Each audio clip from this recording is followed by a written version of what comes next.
But I want to assure him that the 8 points that President Mahama listed can be stretched further to include corruption and all the other concerns that he has.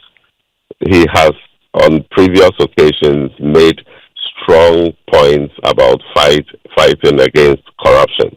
And so I don't think that not stating it explicitly here means that he's not committed to fight corruption.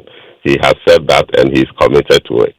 In fact, his position on the PFM, it's implicitly talking about our resolve to contain corruption.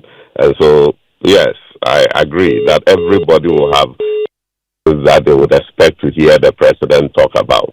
But we cannot list everything. Well, if we stretch it, we may be having about 100 points. But we can expatiate some of these to include all the concerns that they have. And on the IMF program, in fact, you will recall that when we took over, there were concerns about us not being able to see through the implementation of the IMF program because important targets had been missed. The inflation target was missed.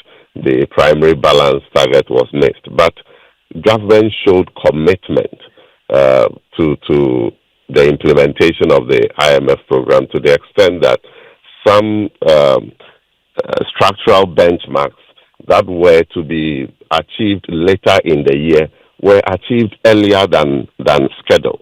For instance, the amendment to the Fiscal Responsibility Act was to be done by September 2025.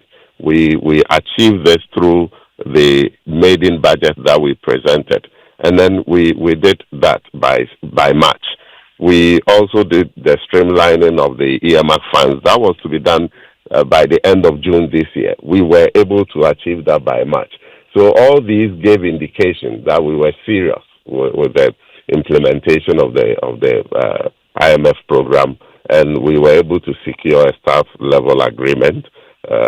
And we are hoping that by June, when the board meets, we'll get a board approval as well, and then we'll be able to see through.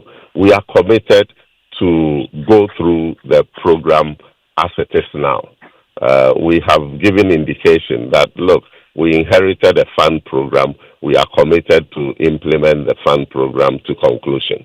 I think that we are doing so well in the implementation so far, and calls for us to extend it and all that. I can understand the fears of genuine Ghanaians who feel that it is when we are under the fund program that we are disciplined. It is when we are under a fund program that we disclose enough information to citizenry. But this government has shown commitment that we are a disciplined government. We will continue to work without IMF program to ensure that we sustain the gains that we are making. Look, it will be an exercise in futility, denying ourselves of all these and then putting the economy back on track only for us to derail everything because we are out of a fund program. President Mahama intends to leave a legacy to reset this economy and put it back on a track for continuous development. And so let me allay the fears of everybody that if we go through the fund program and exit next year as has been planned from the beginning of the program, it doesn't mean that we are going back to irresponsible management of the economy. It doesn't mean that we are going back to the era where people will conceal information from the citizenry. We won't go back to the era where we will put some of our debt below the line and create artificial room for us to continue to borrow. We will continue to manage the economy in a way that will put us on a path for a sustained debt sustainability. And that is the assurance I want to give to Prof. Bobkin and everybody else who has genuine concerns that when we exit the program, we go back to irresponsibility and not too long after that, we have to go back to an IMF program. That is something we don't want to put ourselves through again. President Mahama has made several statements that this should be the last time we run to the IMF. We can be disciplined on our own.